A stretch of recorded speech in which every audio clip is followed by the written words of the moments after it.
শতকে গত 16 বছর যাবৎ শিক্ষার আলো ছড়াচ্ছে সমরু মিয়া ও Madris master Memorial education trust. শুক্রবার 28 নভেম্বর সকাল 11টায় গোবিন্দগঞ্জ বহুমুখী উচ্চ বিদ্যালয়ে অনুষ্ঠিত হয়েছে সমরু মিয়া ও Madris master Memorial education trust কর্তৃক আয়োজিত 16তম মেধাবৃত্তি পরীক্ষা।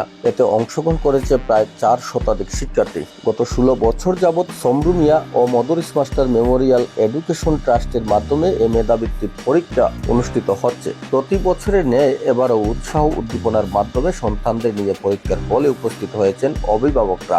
সন্তানদের মেধাবৃদ্ধির জন্য শিক্ষার্থীদের সাথে আসা শত শত অভিভাবকরাও নিরলস সময় কাটিয়েছেন বিদ্যালয় প্রাঙ্গণে। এছাড়া পরীক্ষা কেন্দ্র পরিদর্শন করেছেন ট্রাস্টের নেতৃবৃন্দ। এ সময় শিক্ষক, অভিভাবক সহ সমরু মিয়া ও মদরিস মাস্টার মেমোরিয়াল এডুকেশন ট্রাস্টের প্রশংসা ও সফলতা কামনা করেন তারা। প্রত্যেক বছরই আমরা এই বৃত্তি পরীক্ষাটা গ্রহণ করতেছি। আমাদের এলাকার গণ্যমান্য ব্যক্তিবর্গ, শুভানুধ্যায়ী প্রাক্তন ছাত্র সবের সহযোগিতায় অবশ্যই আমরা অনুষ্ঠানটা করতেছি।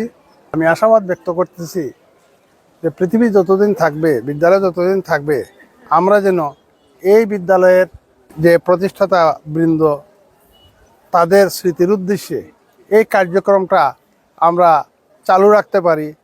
এতে আমি সবার সর্বাত্মক সহযোগিতা কামনা করে সমরু মিয়া মদরিস মাস্টার মেমোরিয়াল এডুকেশন ট্রাস্টের আজকে 16তম মেধাবৃত্তি পরীক্ষা। আমরা এই 16 নম্বর বার তৌফিক দান করছেন, এর জন্য আল্লাহ শুকরিয়া আদায় করছি।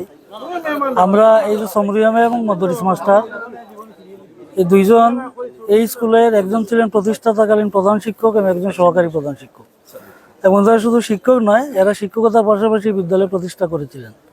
এবং তাদেরই নামকে স্মরণীয় করে রাখার জন্য যে ট্রাস্ট গঠিত হয়েছিল, আমরা আজকে 16তম বছর এই পরীক্ষা নিতে পারছি। মাঝখানে করোনার জন্য 2টা বছর পরীক্ষা গ্যাপ গিয়েছিল। আজকে আমরা অত্যন্ত উৎসবমুখর পরিবেশে পরীক্ষা নিচ্ছি। এ যাবৎকালে এই বছর সর্বোচ্চ পরীক্ষার্থী প্রায় 409 জন পরীক্ষার্থী আমাদের এখানে অংশগ্রহণ করেছিল। এর মধ্যে 376 জন পরীক্ষায় অংশগ্রহণ করেছে, আর বাকি অনুপস্থিত আছে। তো এ যাবৎকালে সর্বোচ্চ পরীক্ষার্থীর সংখ্যা এবং অসংখ্য অভিভাবক তাদের পদচারণায় আজকে এই গোবিন্দগঞ্জ বিদ্যালয় মুখরিত। আমি তাদের সবাইকে আমার এই স্কুলের পক্ষ থেকে এবং ট্রাস্টের পক্ষ থেকে আন্তরিক অভিনন্দন জানাচ্ছি, কৃতজ্ঞতা প্রকাশ করছি।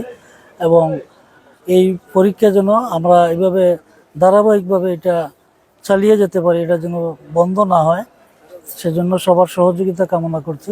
5ম শ্রেণীর প্রাথমিক মেধাবৃত্তি পরীক্ষা যাতে সুষ্ঠুভাবে হয় এই দোয়া করি, এবং এই কার্যক্রম যাতে ভবিষ্যতে চলমান থাকে। যারা আয়োজন করেন তারা অত্যন্ত সুন্দরভাবে আয়োজন করেন এবং এই বিদ্যালয়ের প্রতিষ্ঠাতা দুইজনকে স্মরণ করেন। তার জন্য আমাদের খুব গর্ব হয় যে আমরা যদি এভাবে প্রত্যেক গুণীজনকে সম্মান দিতে পারতাম, তাহলে আমাদের আরও গুণীজন জন্ম নিত। আমি এই বৃত্তি পরীক্ষার উত্তরোত্তর সাফল্য কামনা করে পরীক্ষা অংশগ্রহণকারী প্রত্যেক ছাত্রছাত্রীকে অভিনন্দন। এই স্কুলের অবদান রাখার জন্য সমরু মিয়া এবং মদরিস মাস্টারের পাশাপাশি এই স্কুলে যারা প্রতিষ্ঠার সাথে জড়িত ছিলেন, বিভিন্নভাবে অবদান করেছেন, আমি আশা করি আমাদের সিনিয়র যারা আছেন তাদের সবার অবদানটা যাতে এলাকাবাসীর সামনে তুলে ধরা হয়, এই আহ্বান আমি আমার এলাকার মুরব্বিয়ান এবং আমার অগ্রজদের কাছে অনুরোধ জানিয়ে, আহ্বান জানিয়ে আমার বক্তব্য শেষ করছি। আল্লাহ হাফেজ। এই ট্রাস্টের প্রতিষ্ঠা লগ্ন থেকে আমরা জড়িত আছি এবং এই বৃত্তি পরীক্ষার সাথে আমরা বিভিন্নভাবে সহযোগিতায় আছি, এখনো আছি। আশা রাখি যতদিন সামনে বৃত্তি পরীক্ষা থাকবে আমরা সহযোগিতা করে যাব। আর এই ট্রাস্টের উত্তরোত্তর উন্নতি কামনা করে আমি আমার সংক্ষিপ্ত বক্তব্য এখানে সমাপ্ত করছি। মোটামুটি স্বচ্ছতার সাথে এখানে পরীক্ষা নেওয়া হয়, রেজাল্টও দেওয়া হয় এবং আমরা তার উত্তরোত্তর সাফল্য কামনা করি। এটা হচ্ছে ট্রাস্টের 16তম মেধাবৃত্তি পরীক্ষা। আমরা ব্যাপক সাড়া পেয়েছি। আপনারা জানেন এবছর স্মরণকালে সবচেয়ে বেশি উপস্থিতি আছে। আমরা 185টা বিদ্যালয় আছে, তার মধ্যে অধিকাংশ বিদ্যালয় আমাদের এখানে আজকে অংশগ্রহণ করছে শিক্ষার্থীরা। আমি এই ট্রাস্টের উত্তরোত্তর সমৃদ্ধি কামনা করি।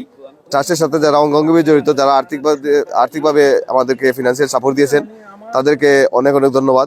16তম মেধাবৃত্তি পরীক্ষা। আমি মোহাম্মদ নুরুল হক, প্রধান শিক্ষক, লক্ষ্মীপুর সরকারি প্রাথমিক বিদ্যালয়। আমি বাংলাদেশ প্রাথমিক শিক্ষক কল্যাণ সমিতির ছাত্র উপজেলা শাখার সাধারণ সম্পাদক। আমিও স্কুলের ছাত্র। আমি 1992 সালে স্কুল থেকে এসএসসি পরীক্ষা দিয়ে উত্তীর্ণ বেরিয়ে গেছি। আজকে আমার ছেলেকে নিয়ে আসছি পরীক্ষায়। আমি মেধাবৃত্তি পরীক্ষার উত্তর সাফল্য কামনা করছি, যাতে ভবিষ্যতে আরও ব্যাপক আকারে এই পরীক্ষা অনুষ্ঠিত হয়। আমি মনে করি এই বৃত্তি পরীক্ষার মাধ্যমে যেমন শিক্ষার্থীরা উৎসাহিত হবে, শিক্ষার্থীদের আগামী দিনের পথ চলা অভিজ্ঞতা সম্পন্ন হবে, তেমনি অভিভাবকরা এতে যে স্বতঃস্ফূর্ত অংশগ্রহণ করেছেন, আমি মনে করি এই সংগঠনের বৃত্তি পরীক্ষা অব্যাহত থাকুক এবং এটা শিক্ষার প্রসারে অত্যন্ত ফলপ্রসূ ভূমিকা রাখবে বলে আমি বিশ্বাস করি। এখানে একটি প্রতিযোগিতামূলক পরীক্ষা হয় এবং আজকে অসংখ্য পরীক্ষার্থী আজকে এখানে উপস্থিত হয়েছে। আমরা বিভিন্ন বিদ্যালয় থেকে বিভিন্ন শিক্ষকরা এসেছেন। সাতক উপজেলার মধ্যে দীর্ঘদিন ধরে এই পরীক্ষাটা চলছে, প্রতি বছরের ন্যায় এই পরীক্ষাটা হয়। ভবিষ্যতে আরও শিক্ষার্থীর অংশগ্রহণ বাড়বে এবং আমরা চাই যে এটা প্রতিযোগিতার মাধ্যমে যেন যে ভালো করে সেই ভিত্তির এটার প্রত্যাশী থাকে। ধন্যবাদ। এ সময় উপস্থিত ছিলেন ট্রাস্টের সিনিয়র সহসভাপতি মাস্টার আব্দুল লতিফ, সাধারণ সম্পাদক সুধাংশু শেখর দত্ত, ট্রাস্টের কোষাধ্যক্ষ ও গোবিন্দগঞ্জ বহুমুখী উচ্চ বিদ্যালয়ের প্রধান শিক্ষক আতাউর রহমান, সহকারী প্রধান শিক্ষক ফজলুল করিম বকুল, ট্রাস্টের উপদেষ্টা যুক্তরাজ্য প্রবাসী মইনুল ইসলাম খসরু, কার্যনির্বাহী সদস্য গোবিন্দগঞ্জ সরকারি প্রাথমিক বিদ্যালয়ের প্রধান শিক্ষক মুস্তার হোসেন, ট্রাস্টের সদস্য এনামুল হক রুবেল, কৃষ্ণনগর সরকারি প্রাথমিক বিদ্যালয়ের প্রধান শিক্ষক ও প্রধান শিক্ষক সমিতির সাধারণ সম্পাদক জয়নাল আবেদিন, জাউবাজার সরকারি প্রাথমিক বিদ্যালয়ের প্রধান শিক্ষক মিসবাহুজ্জামান শিলু, আলমপুর সরকারি প্রাথমিক বিদ্যালয়ের প্রধান শিক্ষক মাওলানা শামসুল ইসলাম, লক্ষ্মীপুর সরকারি প্রাথমিক বিদ্যালয়ের প্রধান শিক্ষক নুরুল হক, বাগগঞ্জ সরকারি প্রাথমিক বিদ্যালয়ের প্রধান শিক্ষক ভারপ্রাপ্ত জাকারিয়া, সৈলা সরকারি প্রাথমিক বিদ্যালয়ের সহকারী শিক্ষক মিজানুর রহমান খান, আলমপুর সরকারি প্রাথমিক বিদ্যালয়ের সহকারী শিক্ষক খলিলুর রহমান, আনন্দনগর গোপালনগর সরকারি প্রাথমিক বিদ্যালয়ের সহকারী শিক্ষক আব্দুল বাসির, কহল্লা সরকারি প্রাথমিক বিদ্যালয়ের সহকারী শিক্ষক পঙ্কজ দত্ত, কামারখাল সরকারি প্রাথমিক বিদ্যালয়ের সহকারী শিক্ষক কামরুজ্জামান, নোয়াপাড়া সরকারি প্রাথমিক বিদ্যালয়ের সহকারী শিক্ষক রেজ্জাত আহমদ সহ শিক্ষার্থীদের অভিভাবকরা। MS Khaled, desk news, Sylhet তথ্য অনুসন্ধান।